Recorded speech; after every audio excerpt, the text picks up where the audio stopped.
Hello everybody, my name is Tyvizion.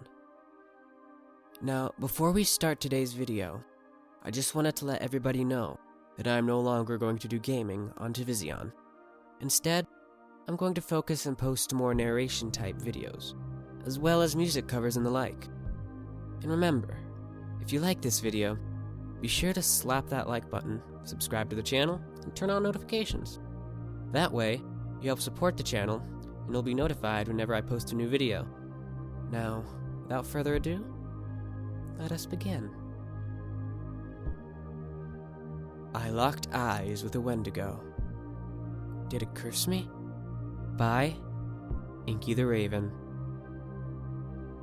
I've always been an open-minded person who has believed in the supernatural and in cryptids. But this encounter made me 100% positive that things live in this world that we don't know. It was fall of 2010. I was 16 years old, living with my dad in our home in the countryside of southeastern Ohio. Our property's backyard, which was a field, actually bordered the largest state park in the state of Ohio, which is something I think that played into this occurrence. It was around 8 p.m. when the sun had just fully set, allowing for the bright fall moon to bathe the ground in its soft glow. I was sitting down, watching some crappy movie, which I believe was Summer Catch or something like that. Anyway, this is when I felt the oddest sensation and urge to approach our large glass front door, almost like I was beckoned or called. Upon reaching the door, I looked out at the bright moonlit front yard, and there I saw a tall, milky white-skinned creature on all fours running. Or so it was, until it stopped, as if a predator sensing its prey. Its skin was pulled tight against its emaciated, almost skeletal-like body, which was almost glowing in the moonlight. It smelled the air like a hungry wolf smelling for a rabbit, before its eyes snapped towards the front door, where it locked eyes with me. I saw its eyes. They were a milky white, devoid of any retina or pupil, and I also realized that its lips and nose were absent from its pale, bald head as well. It felt like an hour of my pale blue eyes and its milky orbs looking into the other soul, or whatever this thing possessed inside resembling a soul. After the stare down, it snapped its head back forward and sprinted off towards the field of our property. After it left my sight, I immediately backed up slowly, which was kind of similar to that scene in Jaws where Chief Brody sees the shark up close for the first time. And upon reaching my living room, my dad asked, "Why the weird entrance?" I immediately told him in a shaky voice what I saw. And unsurprisingly, for the pretty lackluster father he was, I was immediately shot down by him and told, "You're making it up," or "You saw a coyote." I argued with him what I saw was no creature I'd ever seen before, and that coyotes aren't hairless, pale white, or emaciated. He, of course, just rolled his eyes and said, "Calm down, it was nothing. Just let it go." I later thought it over and thought maybe he, growing up on the same property, had seen it and just didn't want to remember. That night, I slept with my hockey stick in my bed next to me, or so I had tried to.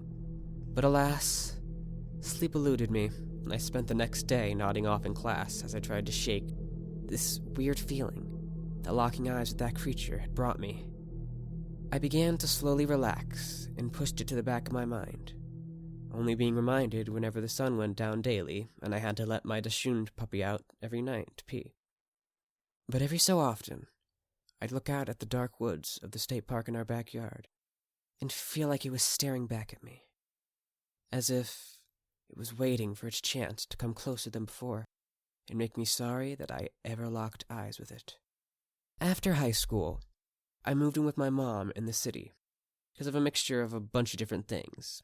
Her and I being close, her having health issues that I wanted to help take care of, and mostly because my father and I's strained relationship. But I knew deep down it was also so I could never see that thing again, and that worked. I never did, but one cold weekend in the winter of 2013, my best friend's mom began to date my dad. So I decided to go visit and spend the weekend at my dad's house. My dad and his girlfriend were out Christmas shopping, as it was, and just me and my best friend were home alone.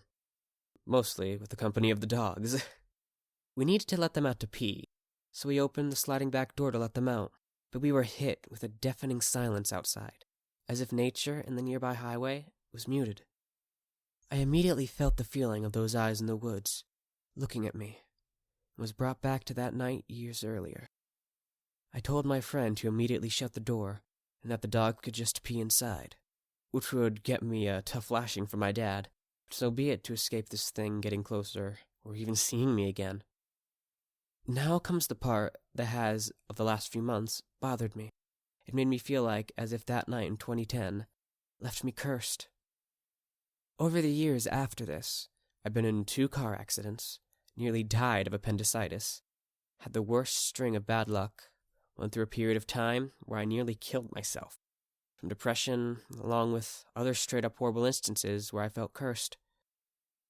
Even recently, I've been diagnosed with fibromyalgia, which is a painful and life-hindering nerve and muscle disease that has me forced to go on disability, along with worsening anxiety issues that I've developed. I came to the cursed conclusion and realization of what I saw was a Wendigo this past spring when I watched a show called In Search of Monsters, which had an episode on the Wendigo where it was not only described as having the traditional accounts of being tall with a deer's skull, but also as a tall, pale humanoid with no nose or lips, paired with milky, white eyes. This, of course, caused me to have a full-blown panic attack, and I actually started shaking as I realized I had locked eyes with this voracious and terrifying beast. This led me to begin to read about and study the Wendigo, where my research has both led me to feel terrible for the poor souls that must suffer the fate of being one, and also in a fear-induced awe of their ferocity and power. I believe when I locked eyes with that Wendigo over 11 years ago, it didn't do its often reported possession of me, making me be another of it, but instead, it cursed me to have all sorts of misfortune, personal pain, and discord in my life. Thanks everybody for tuning in.